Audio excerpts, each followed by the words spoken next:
I've always been interested in reading because ever since I was a kid, everywhere I would go, I would always have a book. No matter on the plane, the bus, the car, it would always be reading because I feel like you can learn so much about everything through just books.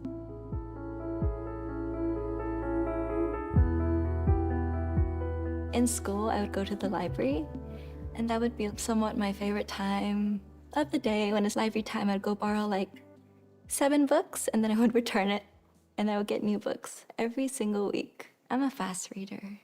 I like to go through many, many, many books. Sometimes I don't grasp all the information because it's fast reading, but if I find a book that I really love, that really just stays in my heart. And I like highlight the words I like or like bookmark the page. You know, like when you were kids, you'd have those bookmarks with like you could like color in, make it like personalized. A book that left a big impression on me. The Strength in Our Scars. It talks about healing from your past. It happens to everyone. It's the normality of life. Whether the scars like in your heart, it's mental or physical, you should look at that as like a growing experience. And actually, you should learn from that. And like, I don't want to use the word move on, but move on because life has so much to offer. And there's actually, if I can, a quote I want to like share here. It's, you guard yourself from sadness, not realizing that you have closed yourself off to all of the happiness the world is trying to give to you. That is so true though, because when you focus on just being sad all around you, you forget about that. The people who are out there loving you, and you don't see that. So I would say heal. Healing is the best thing to do. The courage to be disliked. I think I can speak for everyone, and I think everyone will say the same, that no one likes to be talked about or disliked, or you want to be loved, you want to be liked. But that's not possible. For you to like be your true self, achieve your full freedom, that comes with maybe having people dislike you. I think that is actually worth it because that's you enjoying your life. Life is so short, so enjoy it to the fullest. This book was actually given to me by one of my fans. They gave it to me, and I just fell in love with this book because I was like, that is so me. I'm actually an introvert myself. Growing up in school, the teacher would always say, speak up more, talk more. You're not engaging to the class. And I think a lot of people would see this as well because not always the loudest person in the room is the smartest person in the room. Because, I mean, okay, extroverts are lovely people as well. I have so much friends who are extroverts.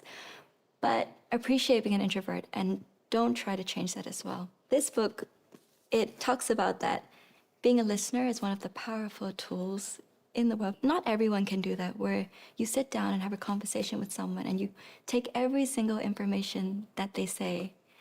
That's very powerful. A book that I recently discovered, do you know The Little Woman?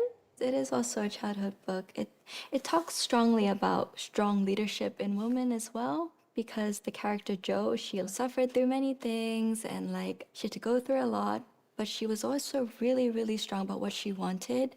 And especially during that period of time, you know, it was hard to fight for what you wanted, but she always did. She wouldn't do what society normally says. I love the character Jo because she's a fighter. Louisa May Alcott.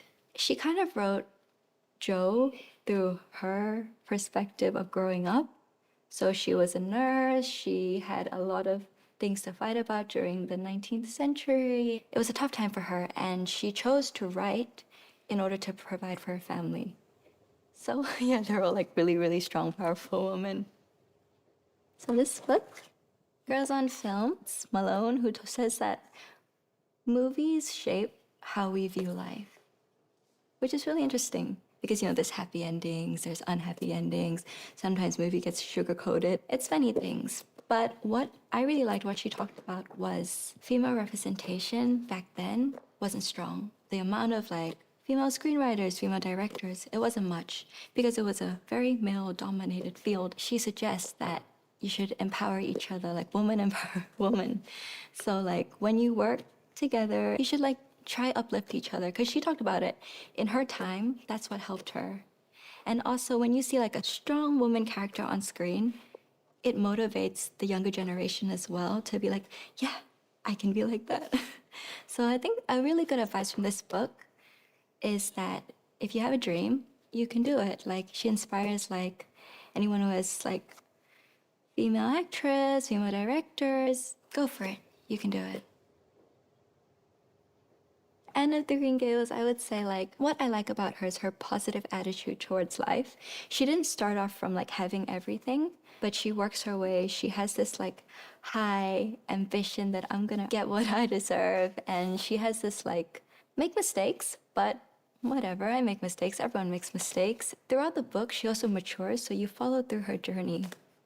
So yeah, I think that her character is really one to follow, and I think is really loved by readers all around the world. I think it resonates well with me because to get to where you are today, it's like you have to fight and fight. It's never an easy day, but I think that's where the saying comes from. Like you're not lucky, but you work hard, and like you deserve it. Power of literature. So I think it's about expressing yourself and allowing yourself to feel those words.